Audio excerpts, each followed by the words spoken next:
नमस्कार, मैं स्वीटी शाह और आप देख रहे हैं खबर Asansol, sponsored by Payal multi plaza की, जहां ऑफिस स्पेस और शॉप्स अब एक्सक्लूसिव शोरूम सुप्रीम गारमेंट अब आसनसोल में।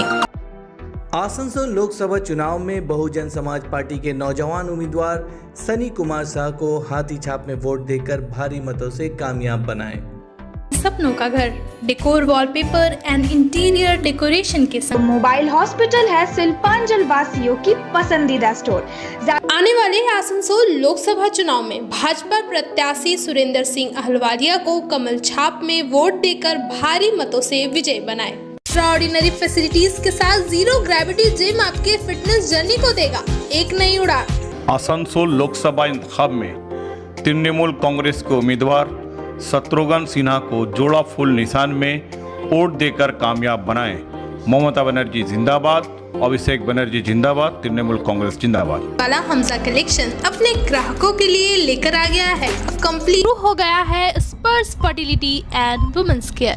यहाँ सीधे बढ़ते हैं खबरों की ओर। कल शाम बीजेपी प्रार्थी एसएस अहलुवालिया के समर्थन में मनोज तिवारी और मनीष कश्यप ने रानीगंज में रोड शो किया। इस अवसर पर एमएलए डॉक्टर अजय पोद्दार, जिला सभापति बप्पा चैटर्जी भी मुख्य तौर से उपस्थित थे। मनोज तिवारी ने कहा कि पश्चिम बंगाल की महिलाओं की सुरक्षा के लिए मोदी सरकार की जरूरत है। वहीं टीएमसी नेता और बोडो चेयरमैन मुजम्मिल शहजादा ने कहा कि यहां मोदी की गारंटी नहीं चलती है और अब की बार 200 पार होना भी मुश्किल है। नेताजी सुभाष चंद्र बोस अमर रहे, नेताजी सुभाष चंद्र बोस अमर रहे। हमारे विधायक जी और हमारे जिलाध्यक्ष जी बापा चित्र जी, आप सभी लोगों के साथ चले, आप सबका बहुत सहयोग मिला। अब मैं वो कहता रहता हूँ ना कि हो जिया हो बिहार,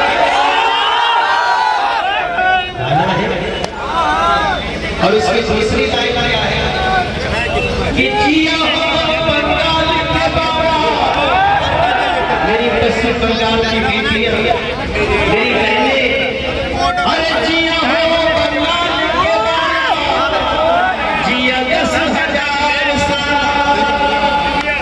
हमारी बंगाल की बेटियों की सुरक्षा के लिए मोदी बहुत जरूरी है मेरे भाई। हमारी बंगाल की बहनों माताओं की सुरक्षा के लिए और इस देश की विकास की रफ्तार के लिए मोदी जी बहुत जरूरी है। यहाँ का कब है, यहाँ पे चुनाव कब है? 13 मई को। तो 13 मई को 1 नंबर का बटन दबा करके, कितने नंबर का बटन दबाना है? 1 नंबर का बटन दबा करके, कमल का बटन दबा करके, और नरेंद्र मोदी को फिर से देश का प्रधानमंत्री बनाना है मेरे भाई। इसके लिए मनोज तिवारी है। मैं हर जगह कहता हूं कि भारत की बड़ी खुशियों का हो गया मुहूर्त है, और फिर से एक बार हमें मोदी की जरूरत है।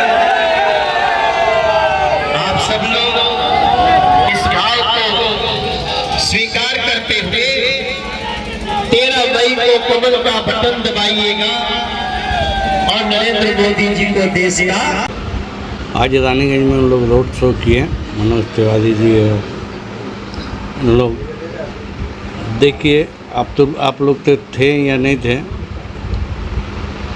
उनके रोड शो में कितने आदमी थे, कितने लोग थे, उसी से पता चल जाएगा कि रानीगंज का आवाम बीजेपी को वोट दे रहा है या नहीं दे रहा है। और अब की बार 400 पार, ये तो नामुमकिन बात है। मोदी जी का कोई गारंटी नहीं चलेगा। 200 पार नहीं कर सकते इस बार, ऐसा है। और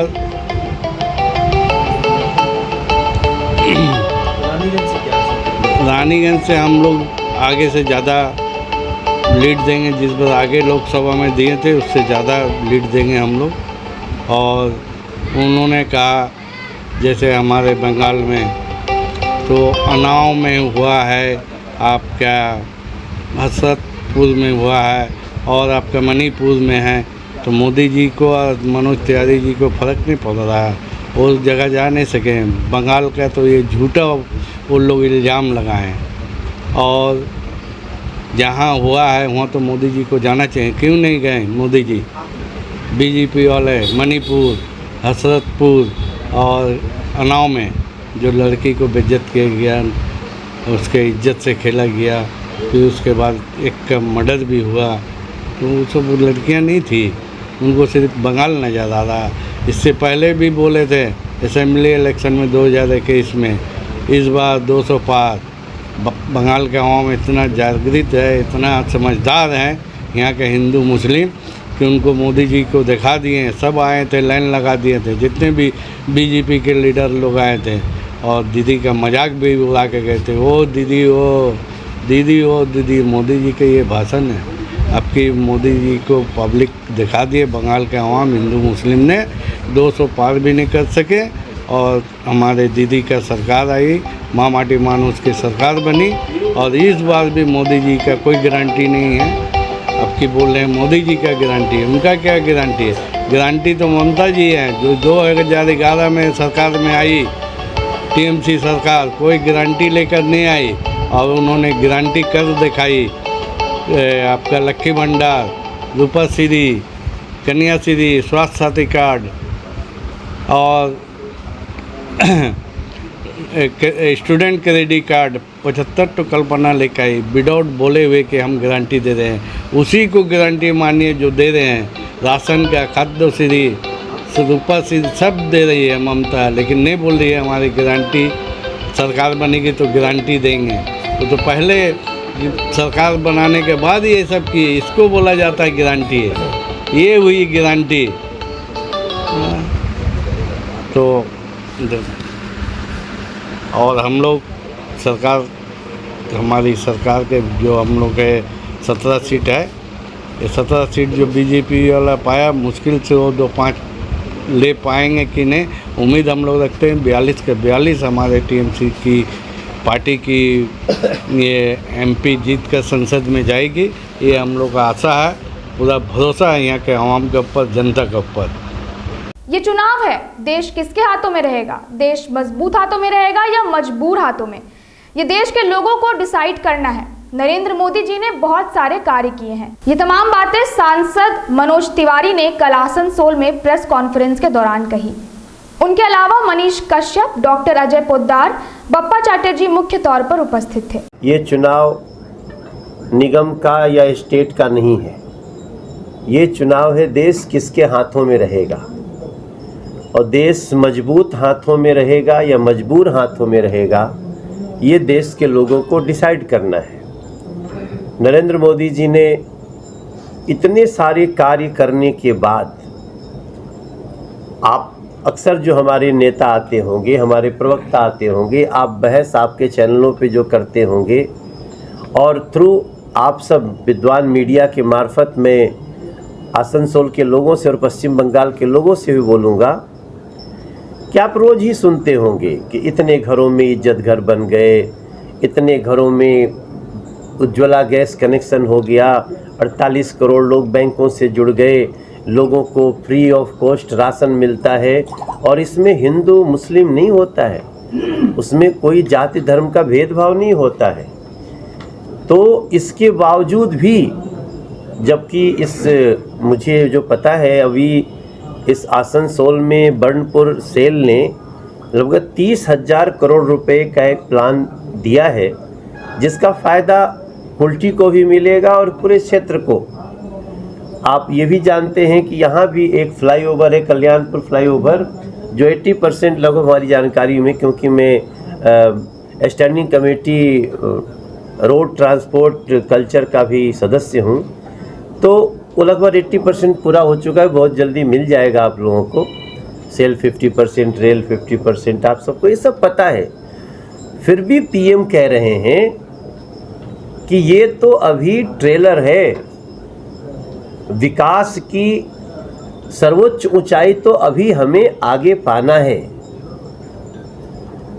तब हम पश्चिम बंगाल के लोगों से बोलेंगे जब मोदी जी से कहीं एक पीछे इंटरव्यू में कहा गया कि मोदी जी 2024 तो आपका है, अब आप 2029 की तैयारी करिए, तो मोदी जी ने मुस्कुराते हुए कहा मैं तो 2047 की तैयारी कर रहा हूँ। इस विज़न क्या है?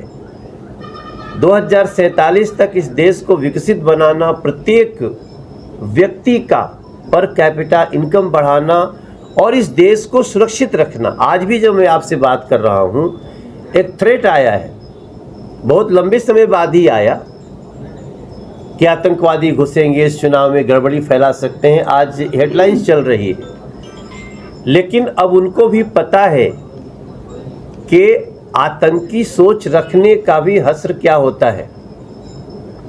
आज उनके स्केच वगैरह सब आ गए हैं। तब मैं आसनसोल से प्रार्थना करूंगा कि ये देश की बागडोर सुरक्षित हाथों में रहे, सभी धर्मों का सम्मान हो, विकास भी हो और विरासत की भी रक्षा हो, और इसके साथ साथ हमारे सत्य सनातन धर्म की, उसकी भी जय हो। सभी धर्मों के सम्मान में ये बहुत बड़ी एक बात, और वो सब कुछ नरेंद्र मोदी जी के साथ हो रहा है। इसलिए मैं आज प्रार्थना करने जा रहा हूँ, रोड पे भी जाऊँगा कि आसनसोल का भी सीट हमारे बड़े भाई अहलुवालिया जी, जो एक कमाल के व्यक्तित्व है, लोगों से जुड़े रहने का उनका बहुत बड़ा इतिहास है, कार्य को करवाने का तेज़ी से उनका इतिहास है। उनको जिताकर नरेंद्र मोदी जी के अब की बार 400 पार के इस माला में आसनसोल बहुत ऊपर रहे, इसका प्रार्थना करने में आया। इन्होंने साफ साफ शुरुआत ही किया 30,000 करोड़ रुपया से विकास, शुरुआती किया फ्लाईओवर पे। मनीष जी मेरी बात नहीं समझ पाए, मैंने आप जो डेवलपमेंट कर चुके हैं उस पर बोले हैं। हाँ। मगर मैं कह रहा हूं कि ये चुनाव में किसी का पास मुद्दा नहीं रह गया है, सिर्फ अभी बात हो रहा है नहीं, ये तो चीज होने से ये सरकार पर दिक्कत हमने जो आपको ये लिख के डेटा लाया जी, शायद आप उस समय हमें सुन नहीं रहे थे। बिल्कुल सुना हूँ सर। तो फिर हमारा मुद्दा तो डेवलपमेंट है, हमारा मुद्दा तो इस देश के गरीबों को अगले 5 साल तक उसको राशन का पैसा ही नहीं लगने वाला है। आपने शायद ध्यान से नहीं सुना कि हमने तो अभी तक 12 करोड़ लोगों के घर में पहली बार महिलाओं के लिए इज्जत घर बनाया। हमारा मुद्दा तो टोटली विकास का है, लेकिन सभी धर्मों का सम्मान होने में क्या सनातन धर्म का सम्मान नहीं होना चाहिए? क्या सनातन धर्म सभी धर्मों में नहीं आता है? तो अगर हम इस बात को कह रहे हैं तो फिर हम कहाँ से हम विषय से हट नहीं रहे हैं। इसलिए और हम जो बात करें डेटा के आधार पे कह रहे हैं। आपके वेस्ट बंगाल में मैं अपनी ममता दीदी को बोलना चाहता हूँ कि उनके वेस्ट बंगाल में एक आतताई पे, एक अपराधी पे FIR होने के लिए कोर्ट को इन्वॉल्व होना पड़ता है। कहाँ चले गए हम लोग? तो हम क्यों नहीं बताएं कि अगर इनका राज्य में ये हाल है, अगर कहीं ये लोग देश की सरकार में अगर शामिल हो गए तो उसका दृश्य क्या होगा, हम तो दिखाना चाहते हैं और बिल्कुल दिखाएंगे। इतिहास क्यों होता है? अगर इतिहास से हम सबक नहीं लेंगे तो फिर हमारा भविष्य कैसे जाएगा? इसलिए हमारा तो मुद्दा है सबका साथ सबका विकास। एक नरेंद्र मोदी जी के रहते एक भी कोई ऐसा उदाहरण बता दीजिए जिसपे किसी धर्म के साथ भेदभाव हुआ है? कभी नहीं हो सकता। और उनको भी आज मैं तो रास्ते में कई वीडियो देख रहा हूँ, मुस्लिम महिलाएं कह रही हैं, हमारे मुस्लिम भाई कह रहे हैं कि भाई हमको बहुत डराया गया, लेकिन अब हमारा मोदी में विश्वास बढ़ गया है। अगर 3 तलाक हमने हटाया तो किसी मुस्लिम माँ का बेटा क्यों नहीं खुश होगा? उसके पिता क्यों नहीं खुश होंगे? तो इस तरह की सारी चीज़ों को चुनाव में हम विमर्श करते हैं और उस विमर्श के साथ आसनसोल हमें टॉप पे रहना चाहिए 400 पार में। ये हमारी प्रार्थना है। महिलाओं के समस्याओं के समाधान के लिए अब आसनसोल में शुरू हो गया है स्पर्श फर्टिलिटी एंड वुमेन्स केयर। यहाँ महिलाओं की जटिल से जटिल समस्याओं का सटीक इलाज किया जाता है। इसके अलावा विशेषकर इनफर्टिलिटी अर्थात बांझपन का निदान भी किया जाता है। ध्यान रहे, हमारे यहाँ अत्याधुनिक तकनीक द्वारा इक्सी करने की भी सुविधा उपलब्ध है। यहाँ ओटी में HU व HEPA फिल्टर सिस्टम है, जिससे ओटी का वातावरण स्वच्छ और पोल्यूशन मुक्त रहता है। यूट्रस में माँ के गर्भाशय की तरह स्थिति रहती है। इसके अलावा अत्याधुनिक ICSI machine, world top notch laminar flow के साथ बेंच टॉप इंक्यूबेटर। अब मेट्रो सिटी की सुविधा आपको करीब मिलेंगे। इसके अलावा हमारे यहाँ डॉक्टर स्वयं सोनोग्राफी करते हैं और रिपोर्ट तुरंत दिया जाता है। तो महिलाओं की कोई भी समस्या हो, उसके लिए संपर्क करें स्पर्श फर्टिलिटी एंड वुमेन्स केयर। हमारा पता है आविष्कार building, 3rd floor, GT road.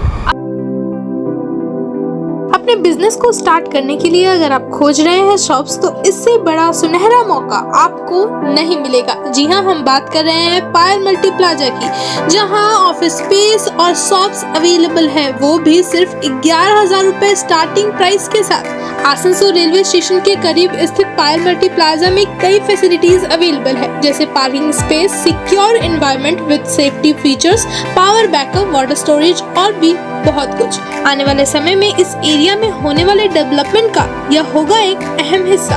तो देर किस बात की, आज ही बुकिंग करें और अपने बिजनेस को दे एक नई उड़ान। हमारा एड्रेस है नियर आसनसोल रेलवे स्टेशन, पायल मल्टी प्लाजा, आसनसोल। अपने यूनिक कलेक्शन के लिए पूरे शिल्पांचल में जाना जाने वाला हमजा कलेक्शन अपने ग्राहकों के लिए लेकर आ गया है कंप्लीट फैमिली स्टोर, जहां बच्चों से लेकर बड़ों तक के सभी लोगों के लिए है stylish, comfortable, attractive and quality products, वो भी अफोर्डेबल प्राइस पर। Kids where, gents wear, ladies wear, सभी कुछ। तो शॉपिंग करने जरूर आए हमजा कलेक्शन। नोट करें हमारा पता, opposite Asansol head post office, GT road, Asansol. Health है हमारी लाइफ की सबसे बड़ी वेल्थ। इसे फिट, स्ट्रॉन्ग और हेल्दी रखना है हमारी पहली प्रायोरिटी। एक्स्ट्राऑर्डिनरी फैसिलिटीज के साथ जीरो ग्रेविटी जिम आपके फिटनेस जर्नी को देगा एक नई उड़ान। जिम एक्सेस के अलावा diet consultant, personal training, yoga, zumba, gym kit जैसी beneficial facilities. Zero gravity gym, fit to be hit. हमारा एड्रेस है 4th floor, Payal multi plaza, near Asansol railway station. कम बजट में बनाएं अपने सपनों का घर। Decor, wallpaper and interior decoration के संग all type of furniture, fall ceiling, modular kitchen, varieties of wallpaper के साथ ही साथ यहाँ आपको मिलेंगे एक से बढ़कर एक फ्लोरिंग और इंटीरियर डेकोरेशन के सामान। Starting price ₹500 only. चाहे हो नया घर या फिर लाना चाहते हैं पुराने घर में कुछ नयापन, तो आज ही हमारे यहाँ आए। नोट करें हमारा address, Jayanti enclave, Abkar garden, near मीट वेस्ट hospital, GT road, Asansol. Contact number 6294940064।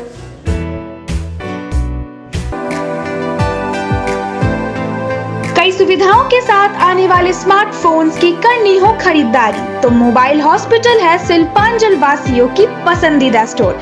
ज्यादा एक्सचेंज वैल्यू, 0 डाउन पेमेंट और 0% इंटरेस्ट के साथ एक्साइटिंग ऑफर्स, वो भी ऑनलाइन से कम प्राइस में।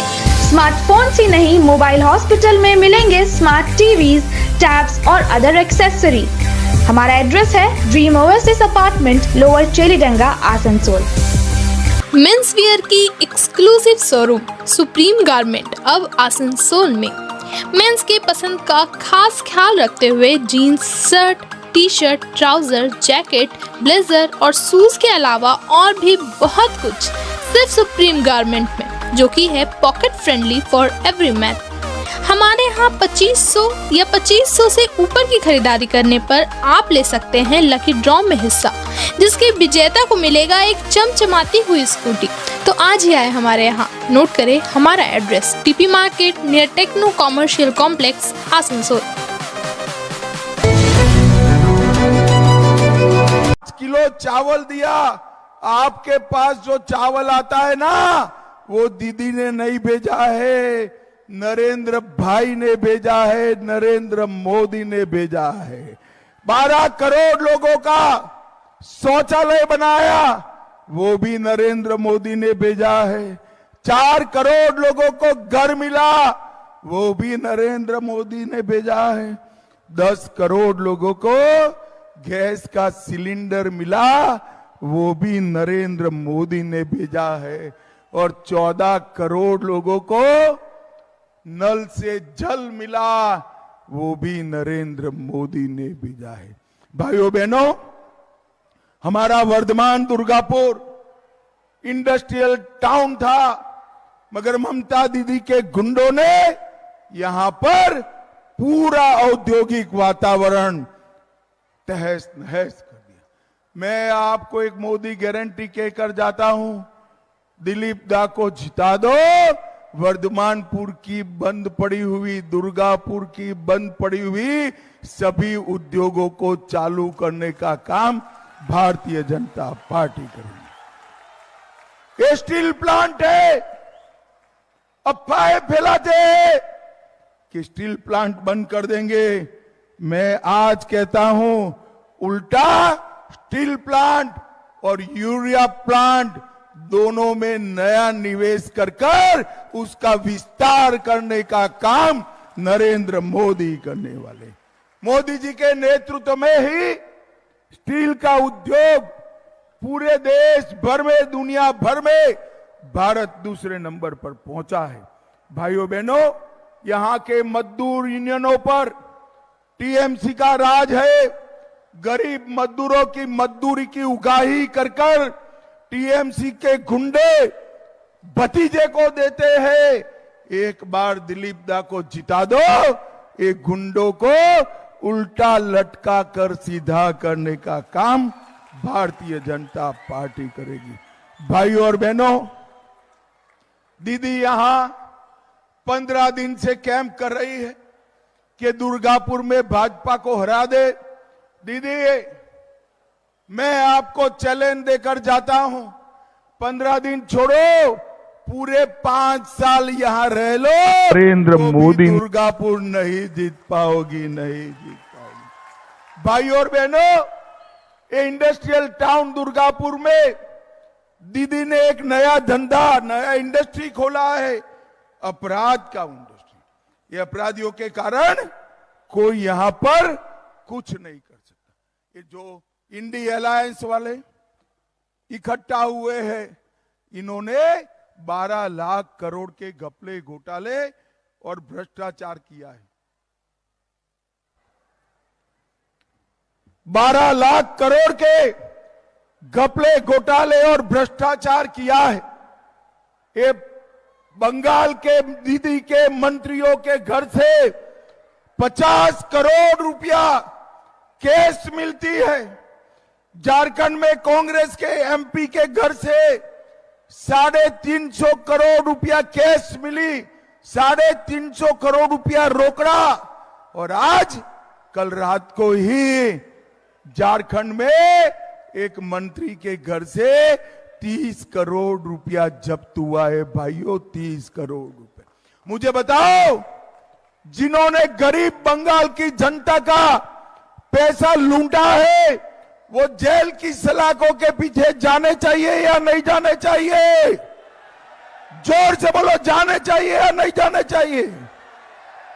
नरेंद्र मोदी 23 साल से मुख्यमंत्री और प्रधानमंत्री है, उस पर 25 पैसे का भी कोई आरोप नहीं है मित्रों, कोई आरोप नहीं। भाइयों बहनों, ये लोग कट मनी चलाते हैं, घुसपैठ कराकर अपनी वोट बैंक बनाते हैं। ममता दीदी, आपको शर्म आनी चाहिए। सरहदी राज्य में आप घुसपैठ को बढ़ावा देती हो और उसको वोट बैंक में करना। मुझे बताओ भाई दुर्गापुर वालों, बंगाल से जो हिंदू बौद्ध सिख आए हैं, उनको नागरिकता मिलनी चाहिए या नहीं मिलनी चाहिए? जोर से बोलो, सीएए आना चाहिए या नहीं आना चाहिए? ये ममता दीदी अपने वोट बैंक के लिए सीएए का विरोध करती है। ममता दीदी, दुर्गापुर वालों के यहां मैं कहकर जाता हूं, जितना मन करे विरोध कर लो, हमारे हिंदू भाइयों को नागरिकता देने का काम हम निश्चित रूप से करेंगे। भाइयों और बहनों, गाय तस्करी रोकनी चाहिए या नहीं रोकनी चाहिए? जोर से बोलो, रोकनी चाहिए या नहीं रोकनी चाहिए? ये भतीजे के गुंडे गाय तस्करी का काम करते हैं, जब जेल में डालते हैं ममता दीदी रोने लगती है। कोयला का भ्रष्टाचार, चुनावी हिंसा, ये बंगाल के अंदर आम हो गया है। आज ही बम धमाका हुआ है, वो डराना चाहती है, मगर दुर्गापुर वालों, चुनाव आयोग ने सेंट्रल फोर्सेस लगाई है। ममता के गुंडों से डरने की जरूरत नहीं है, खुलकर मतदान करिएगा। और अंत में मैं इतना कहना चाहता हूं, संदेश खाली के अंदर इनके तृणमूल कांग्रेस के नेताओं ने धर्म के आधार पर हमारी सैकड़ों बहनों पर अत्याचार करा। ममता दीदी इसको पकड़ने को तैयार नहीं थी, हाई कोर्ट ने ऑर्डर करने पड़े, फिर भी जांच नहीं कर रही थी, तो हाई कोर्ट ने जांच को सीबीआई को दिया। मुझे बताओ, ये शाहजहां है, इसको जेल की सलाखों के पीछे डालना चाहिए या नहीं डालना चाहिए? ममता दीदी, आपको शर्म आनी चाहिए। आप महिला मुख्यमंत्री हो, आपके नाक के नीचे सैकड़ों माताओं बहनों पर अत्याचार बलात्कार हुआ, आपका पेट का पानी नहीं हिलता है।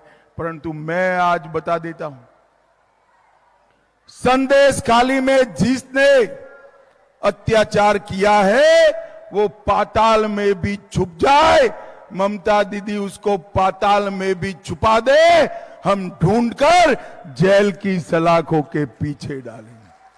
भाइयों बहनों, मैं इतना ही कहना आया।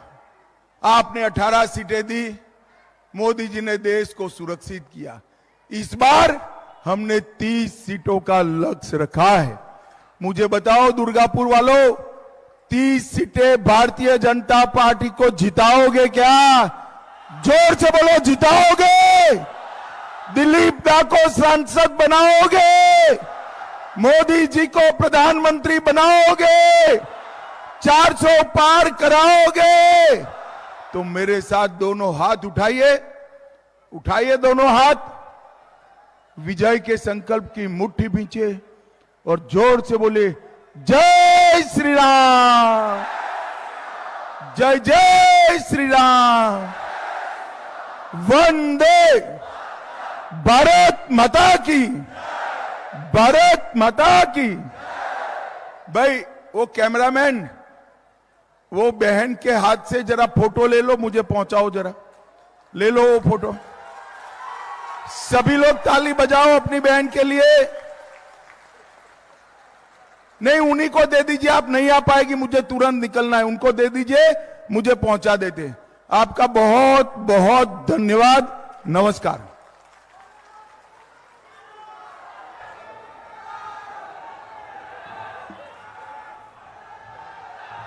নিয়ে এসছে, হিটাচি নিয়ে এসছে, ভেঙে উপড়ে ফেলে দিয়েছে। কি না, আমরা জমি ফেরত দেবো চাষিদের। জমি তো ফেরত দিলেন, এক গোছা ধান হয় না কেন, 1 কিলো সবজি হয় না কেন?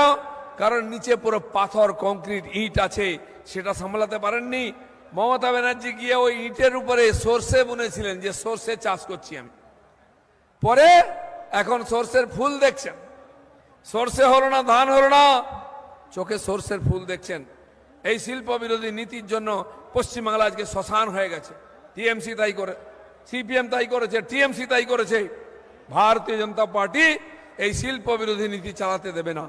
যেখানে রাজ্যে ক্ষমতায় আছি আমরা, সেখানে কলকারখানা, ব্যবসা বাণিজ্য চলছে। পশ্চিমবাংলায় প্রায় 50 লক্ষ ছেলে, কেউ লেবার, কেউ রাজমিস্ত্রি, কেউ ডেকোরেটর মিস্ত্রি, কেউ ওখানে ইঞ্জিনিয়ার, কেউ অন্য চাকরি করছে। এই 50 লক্ষ যুবক যুবতী বাংলা ছেড়ে চলে গেছে। চাকরি বাকরি ব্যবসা কিছু নেই, কারখানা নাই বলে। কোথায় গেছে? যেখানে বিজেপি রাজত্ব করছে। তাই বিজেপি এলে কারখানা হবে, বিজেপি এলে ব্যবসা হবে, চাকরি হবে, সবার ইনকাম বাড়বে। তা না হলে টিএমসি থাকলে আপনাকে ওই জোড়া ফুলের পতাকা ধরে মামানি মানুষ জিন্দাবাদ আর কাটমানি তোলা করতে হবে। বিজেপি কাটমানি বন্ধ করবে, বিজেপি তোলাবাজি বন্ধ করবে। আজকে বিক্রি করতে করতে চাকরি বিক্রি হয়ে গেল, রেশনের চাল বিক্রি হয়ে গেল, এখানে যত পুকুর আছে সব বুঝিয়ে বাড়ি হচ্ছে। দুর্গাপুর কর্পোরেশনের মধ্যে 7 দিনের মধ্যে বাড়ির প্ল্যান স্যাংশন হয়ে যাচ্ছে। কে করছে? টিএমসির নেতারা, ডিএমসির কন্ট্রাক্টররা, আর পেছন থেকে বড় বড় নেতারা তাকে হাত দিচ্ছে। আপনি বাড়ি করার জন্য দিন, মাসের পর মাস ঘুরতে হবে, যতক্ষণ না টাকা দিচ্ছেন প্ল্যান পাস হবে না। ফ্যাক্টরি হচ্ছে, মল হচ্ছে, সবাইকে ঘোরানো হচ্ছে, টাকা তোলা হচ্ছে। আর টিএমসির কন্ট্রাক্টররা যারা প্যানেলে আছে 7 দিনের মধ্যে তাদের প্ল্যান পাস হয়ে যাচ্ছে, আর তার থেকে টাকা চলে যাচ্ছে। কয়েকজন লোক লুট করে খাচ্ছে, বাকিরা কিছু পাচ্ছে না। এই যে লুটের রাজত্ব, এটা আমরা বন্ধ করব। যারা গণতন্ত্রের কথা বলে সেই টিএমসি দুর্গাপুর কর্পোরেশনকে 4 বছর ইলেকশন করেনি। এর আগের বার ইলেকশন হয়েছিল, বেশিরভাগ লোক ভোট দিতে পারেনি, ভোট লুট হয়ে গেছে। সকাল সকাল জোর করে জিতেছে, তাই আর ভয়ে ইলেকশনে যেতে চাইছে না। এবার কিন্তু লোকে ভালো করে ভোট দিয়ে তাদেরকে হারাবে। তাই 4 বছর নির্বাচন না করে লুট করে খাওয়া হচ্ছে। আমি আজকে গ্রামে বেরিয়েছিলাম, এই পাশের দিকে গোপালপুরের দিকে, মহিলারা এসে কেঁদে কেঁদে বলছেন, দাদা আমরা ভোট দিতে পারবো তো? আমরা পঞ্চায়েতে ভোট দিতে পারিনি, আমরা বিধানসভায় ভোট দিতে পারিনি, পার্লামেন্ট ভোটটা দিতে পারবো তো? কেন আজকে গ্রাম বাংলার মানুষ ভয় পাচ্ছে ভোট দিতে? কারণ এই যারা লুটতরাজ করছে, কাটমানি খাচ্ছে, এই গুন্ডারা পুলিশের সাহায্য নিয়ে গ্রামে গঞ্জে দাপিয়ে বেড়াচ্ছে, মানুষকে চমকাচ্ছে, ধমকাচ্ছে। এখনো যারা আমাদের সভায় আসছে, মিটিং আসছে, র্যালিতে আসছে, তাদেরকে চমকানো হচ্ছে, বাড়িতে ফোন যাচ্ছে, SMS যাচ্ছে যে বিজেপি করিস না, 2 মেয়ের মতো করে দেবো। আমিও বলতে এসছি, এখানে দিলীপ ঘোষ এসছে, অনেক গুন্ডা মস্তান দেখেছি, অনেক ছিচকে তোর দেখেছি, MP MLAদেরও দেখেছি। আমরা এর বিরুদ্ধে লড়াই করে এখানে জিতেছি MLA MP। আগামী নির্বাচন শান্তিপূর্ণভাবে করব, যেমন উত্তর বাংলায় 2 ফেজে হয়েছে, সেখানকার ভোটাররা ভোট দিয়েছেন। বর্ধমান দুর্গাপুরেও শান্তিপূর্ণ ভোট হবে। আপনারা খালি লোকদের বলুন যে আপনি সকাল সকাল গিয়ে লাইনে দাঁড়িয়ে নিজের ভোটটা দিন, বাকি আমরা দেখে নেব। এমন হারাবো, আর কোনদিন রিগিং করার চেষ্টা করবে না। কিছু পুলিশ অফিসার একটুখানি দামেদারি করছে, হয়তো ভয়ে করছে ট্রান্সফারের, কিংবা ভক্তিতে করছে যে টিএমসি থাকলে গরুর টাকা তোলা যাবে, বালির টাকা, কয়লার টাকা তোলা যাবে, ভাগ পাওয়া যাবে। হবে না। এই বালি খাদান যেখান থেকে কোটি কোটি টাকা উঠছে, পরশুদিন ভাইপো এসেছিলেন, সব খাদান মালিকদেরকে বলেছে কত লক্ষ টাকা দিতে হবে বলে দিয়েছেন, এবং বলেছেন 2-3 লক্ষ ভোটে নাকি বর্ধমান দুর্গাপুরকে জেতাতে হবে টিএমসিকে। আমি বলছি স্বপ্ন দেখছেন? যদি বাড়াবাড়ি করেন, আমি জানি কারা কি করে, কোথার থেকে টাকা আনে, গরু, কয়লা, কোথার থেকে বালি করে খাচ্ছেন। ঠিকই আছে, কয়লাতে একটু টাইট হয়েছে, বালিতে পুরো টাইট হবে। এবং শুধু তাই নয়, ইডি সিবিআই বসে নাই এখানে, তারা সব খবর রাখছে। অনেক লম্বা লিস্ট, দেরি হচ্ছে। সেই জন্য টিএমসিকে, ভাইপোকে, পিসিকে খুশি করার জন্য কিছু করবেন না।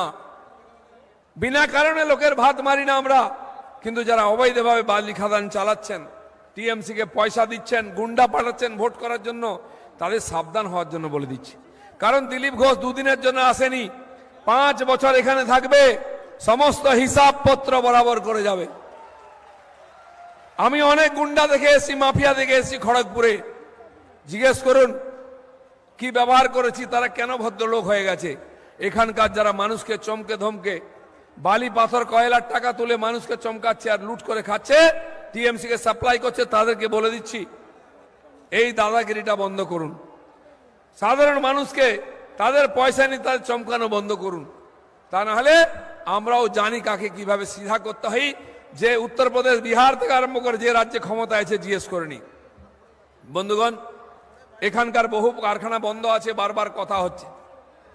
আমাদের কেন্দ্র সরকার 2টি নতুন ফ্যাক্টরি, একটা পুরনো ডিএসপি, সেখানে 10,000 কোটি টাকার ইনভেস্ট করেছে, যাতে মডার্নাইজেশন হয়, নতুন চাকরি হয়, লাভ হয়, তার কাজ চলছে। দ্বিতীয় হচ্ছে ডিভিসি, তার পুরনো প্ল্যান্ট ভেঙে ফেলা হয়েছে, যেখানে বিদ্যুৎ তৈরি হতো। 9,000 কোটি টাকার বেশি দিয়েছে যে টাকা দিয়ে নতুন প্ল্যান্ট তৈরি হবে, 800 মেগাওয়াট বিদ্যুৎ তৈরি হবে এবং হাজার হাজার লোকের ইনকাম হবে, চাকরি হবে, দোকান হবে, ব্যবসা হবে, যাতায়াত ব্যবস্থা হবে, ট্রান্সপোর্ট হবে, যাতে নতুন করে দুর্গাপুর সেজে ওঠে। মাননীয় মন্ত্রী মেঘওয়ালজি আছেন, আমরা তিনি আসার সঙ্গে সঙ্গে তার সঙ্গে বসেছিলাম। এখানে একটা ফার্টিলাইজার ফ্যাক্টরি আছে, সার কারখানা, বহু বছর বন্ধ। ভারতবর্ষের 4টে বড় বড় সার কারখানা আমাদের সরকার খুলেছে, বিহারেও একটা, প্রোডাকশন শুরু হয়ে গেছে। আপনারা জানেন আমাদের কৃষকরা যাতে ভালো ফসল ফলাতে পারে, প্রধানমন্ত্রী সব সময় সচেষ্ট থাকেন তারা যাতে সার বীজ ঠিক সময় পায়, তাই বিদেশ থেকে ইউরিয়া আনতে হয়, অনেক ডলার খরচা করতে হয়। আমরা চাইছি আমাদের দেশে এখানে সার তৈরি হোক, যাতে আমাদের বাইরে থেকে ডলার খরচা করতে না হয়। তাই এই সার কারখানা যাতে নতুন করে শুরু হয়। মাননীয় মেঘওয়ালজি প্রাইম মিনিস্টার অফিসে কথা বলেছেন, তার প্রজেকশন শুরু হয়ে গেছে, অ্যাসেসমেন্ট শুরু হয়ে গেছে। কয়েক মাসের মধ্যে হয়তো আমরা ভালো খবর শুনবো যে সার ফ্যাক্টরি খুলতে যাচ্ছে। ঠিক সেরকম ডিবিসি যে ব্যারেজ, যার জলে আমরা স্নান খাওয়া সব করি, জামা কাপড় কাচি, বাসন ধুই, এবং এইখানে যে সুন্দর ধান চাষ হয়েছে তা হয়। আমি বর্ধমানের গ্রামে গেছি, অনেক জমি খোলা পড়ে আছে, চাষ হয়নি ধানের। আমি জিজ্ঞেস করলাম, ভাই কেন চাষ করেননি? বলছে ব্যারেজ থেকে জল আসছে না, তাই চাষ কমে যাচ্ছে আস্তে আস্তে। কারণ কি, এই ব্যারেজ এত বছর ধরে পলি জমতে জমতে, কাদা জমতে জমতে অর্ধেক জমে গেছে, অর্ধেক জল ধারণ ক্ষমতা কমে গেছে। তাই এদিকে চারিদিকে ফ্ল্যাট হচ্ছে, বাড়ি হচ্ছে, কারখানা হচ্ছে, তার জন্য জল লাগবে, আবার চাষের জন্য জল লাগবে। কি করে সম্ভব? এত মানুষ আসছে, খাওয়ার জন্য, স্নানের জন্য জল লাগবে। তাই সেই ব্যারেজকে ড্রেজিং করতে হবে, পলি তুলতে হবে। মাননীয় মন্ত্রীজি ডিপার্টমেন্টে ফোন করে জানলেন যে আজ পর্যন্ত রাজ্য সরকার একবারও প্রপোজাল পাঠায়নি, যেটা ড্রেজিং করার দরকার আছে। এত টাকা খরচা হবে, তাহলে এত জল ধারণ ক্ষমতা বাড়বে। আজ পর্যন্ত পশ্চিমবঙ্গ সরকার, সে লেফট হোক আর রাইট হোক, কেউ প্রপোজাল পাঠায়নি। সেই জন্য আমরা চাইছি এই যে ব্যারেজ আছে ডিবিসির, সেই ব্যারেজের ড্রেজিং হোক নতুন টেকনোলজি দিয়ে, নতুন কোম্পানিকে দিয়ে, সেটাও যাতে হয়। মাননীয় মন্ত্রীজি লেগে আছেন, আমার মনে হয় সে খবরও 6 মাসের মধ্যে পাবো। এর জল ধারণ ক্ষমতা বাড়বে, যাতে জলের ক্রাইসিস কম হয়। আমাদের সরকার, মাননীয় প্রধানমন্ত্রী, মাননীয় মন্ত্রীরা নিজেরা এসে সব জায়গায় হেঁটে হেঁটে ঘুরে দেখে যাচ্ছেন সমস্যা কি, তার সমাধান কি হতে পারে। প্রধানমন্ত্রী এসেছিলেন, এই সমস্যা তাকে আমরা দিয়েছি। তাই মাননীয় মন্ত্রী এসছেন এখানে, তিনি নিজে ঘুরে সমস্ত জায়গা দেখে আসছেন যে কি কি এখানকার সমস্যা কিভাবে সমাধান হতে পারে। তো মোদি হয় তো মুমকিন হ্যায়, এটা কেবল স্লোগান নয়, এটা হচ্ছে বাস্তবে। নরেন্দ্র মোদি থাকলে এ সব সম্ভব হবে, নাহলে যেগুলো চলছে সেগুলো বন্ধ হয়ে যাবে। মোদি স্লোগান দিয়েছেন সবকা সাথ সবকা বিকাশ। তাই দেশের প্রত্যেকটি গরিব মানুষ আজকে বাড়িতে বসে চাল পাচ্ছে, ডাল পাচ্ছে, বাড়িতে বসে ভ্যাকসিন পেয়েছে, বাড়িতে বসে গ্যাস পেয়েছে, শৌচালয় পাচ্ছে, বাড়ি পাচ্ছে। এই কৃষকরা বাড়িতে বসে ব্যাংকের মাধ্যমে 6000 টাকা কৃষক সম্মান নিধি পাচ্ছে। এটা মোদিজির জন্য সম্ভব হয়েছে। কিন্তু দেখুন, এখান থেকে লুট হয়ে যাচ্ছে, 100 দিনের কাজের টাকা লুট হয়েছে। তাই কেন্দ্র সরকার বন্ধ করেছে যে আগের যে হাজার হাজার কোটি টাকা দিয়েছে সেটা আগে হিসাব দাও। সিএজি বলেছে, যে সরকারি অডিট করে যে কোম্পানি, যে প্রতিষ্ঠান, তারা বলেছে পশ্চিমবঙ্গ সরকার কেন্দ্রের পাঠানো 2,29,000 কোটি টাকার হিসাব দেয়নি। এই হিসাব চাওয়া হয়েছে, তখন দিদিমণি রাস্তায় নেমে চিৎকার চেঁচামেচি মোদিজিকে গালাগালি দিতে আরম্ভ করেছে। টাকা নেবেন, হিসাব দেবেন না। এই টাকা কার টাকা? এই টাকা 100 দিনের কাজের টাকা, যাতে গরিব মানুষ খেটে খেতে পারে। এই টাকা আবাস যোজনার টাকা, যাতে গরিব মানুষের মাথার উপরে ছাদ হয়। এই টাকা রাস্তার টাকা, যাতে আপনার আমার বাড়ির সামনে পাকা রাস্তা হয়। এই টাকা সেই জল জীবন মিশনের টাকা, 3 বছর আগে এসছে, যাতে প্রত্যেক বাড়ির সামনে খাওয়ার জলের ট্যাপ চলে আসে। এই টাকা হচ্ছে স্কুল বিল্ডিং ভেঙে পড়ছে বানাবার জন্য টাকা। এই টাকা হচ্ছে যে পুলিশ বন্ধুরা ব্যারাকে থাকেন, জল পড়ে, সেই ব্যারাক নতুন করে বানাবার জন্য, থানার বিল্ডিং এর জন্য টাকা। দিদিমণি কৃষক মন্ডি করেছেন, প্রায় 272টা করেছেন, কৃষক বাজার, কৃষক মন্ডি। সেখানে কৃষকরা যেতে পারে না, সেখানে চাল ডাল সবজি বিক্রি হয় না। তার পার্টির লোকেরা ফুর্তি করে, মদ খায় আর ফুটানি মারে। আর সবুজ সাথী সাইকেলের গোডাউন তৈরি হয়েছে। জেলায় জেলায় সুপার স্পেশালিস্ট তৈরি হয়ে গেছে কারখানা, কোটি কোটি টাকা কেন্দ্রের খরচ করে। আপনি যান, ডাক্তার নাই, নার্স নাই, ওষুধ নাই, बेड নাই, কিসের জন্য? केंद्र सरकार। आज के लिए बस इतना ही। आसनसोल और उसके आसपास के जुड़े सबसे सटीक खबरों के लिए सब्सक्राइब करना ना भूले हमारे चैनल खबर आसनसोल को। तब तक के लिए नमस्कार। नगर निगम के तत्वाधान में मिशन निर्मल बांग्ला को सफल बनाएं। हमारी प्रतिज्ञा, हमारा गर्व। एक बात सभी याद रखें, कचरा जहाँ तहाँ ना फेंके। कौन सा कचरा कहाँ डालना है अच्छी तरह से समझना है। स्वयं जागरूक हो, औरों को भी जागरूक करें। रिड्यूस, रीयूज और रिसाइकिल प्रक्रिया को अपनाएंगे, सुंदर स्वस्थ आसनसोल बनाएंगे। आसनसोल नगर निगम के ग्रीन और ब्लू बीन का सही इस्तेमाल करें, प्लास्टिक का व्यवहार ना करें और लोगों को भी जागरूक करें। सुंदर परिवेश गढ़े, स्वस्थ रहे। आसनसोल नगर निगम सदैव आपकी सेवा में उपस्थित है। Clean Asansol, green Asansol.